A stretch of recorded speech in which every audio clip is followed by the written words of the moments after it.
seller calls me and tells me that they are thinking about selling their house, but they don't know where to start.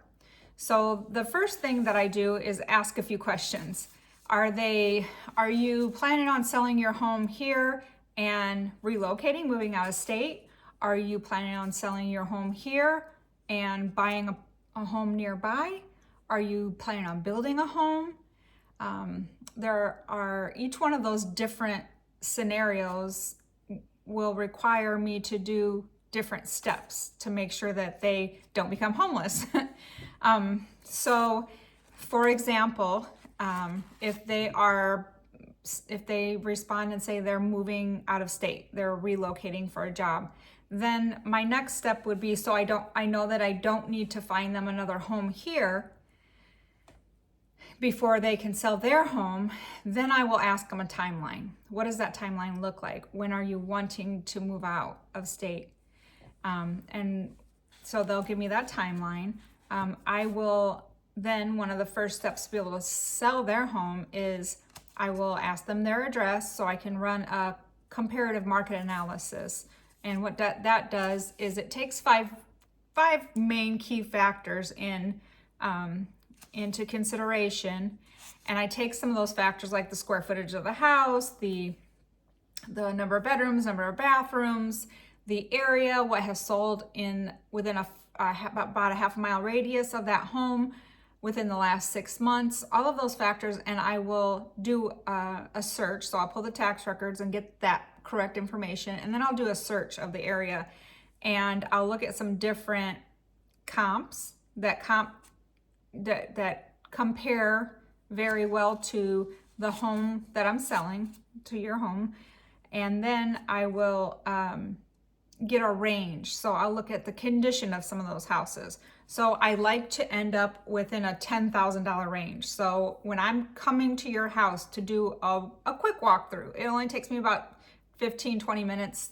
Once I have that comp done, that pre-comp, then I will set up a time with the seller and walk through the house so they can show me around, show me some of the updates that have been done, and so I can get a true picture of what the home looks like so that I can try to get the most value out of your home without overvaluing it so that your home doesn't sit on the market. So I like to come to the home with a very narrowed down range. So I might have a range that says like from 240 at the low end or 230 at the low end if the house looks like it's a foreclosure and it's in need of a lot of updates and it's very, very outdated or run down. And then it might go up to a range of like 250. And when I say run down, I don't mean like super run down, because then we're going to a different price range when there's a lot of work that needs to be done.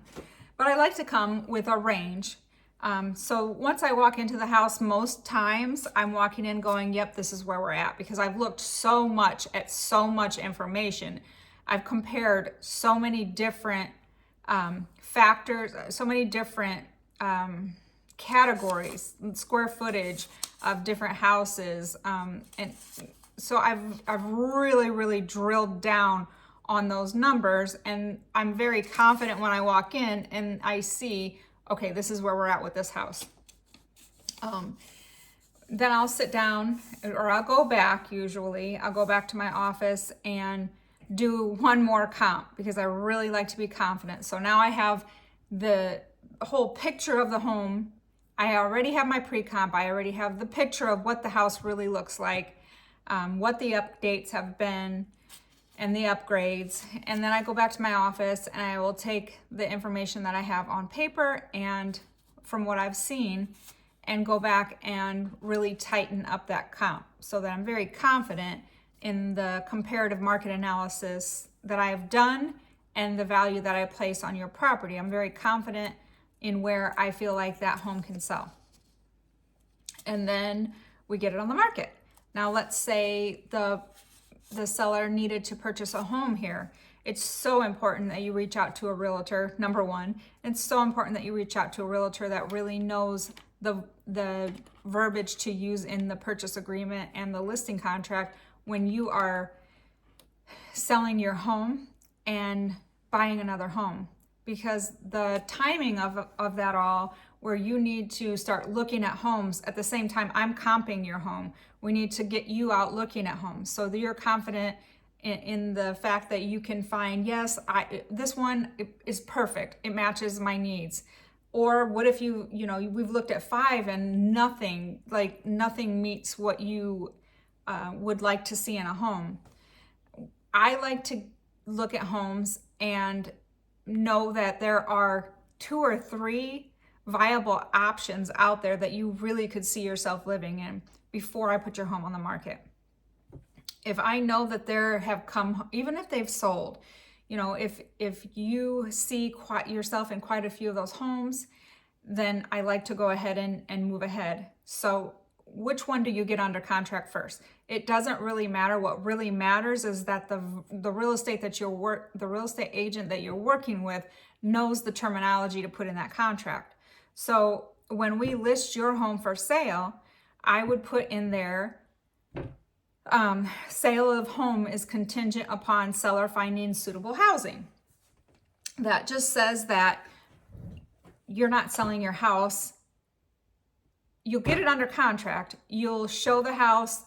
We can accept an offer, but it is contingent, or it is, the contingency is like a, but, I have to think of a different word, but you only sell it if you are able to secure suitable housing. So you're able to find another home. And on the other side of it, let's say we find a house for you first before your house has sold. And then we put an offer, and this is a little bit tougher to win, but we put an offer in contingent upon your home selling.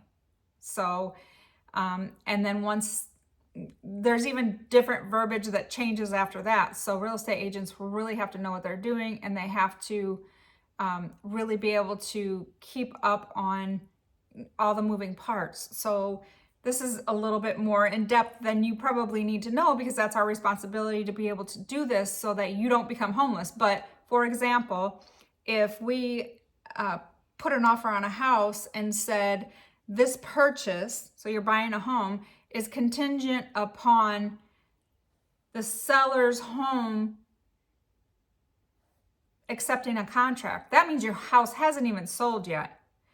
There's even a step before that. This purchase is contingent upon this home being listed at this address, and then an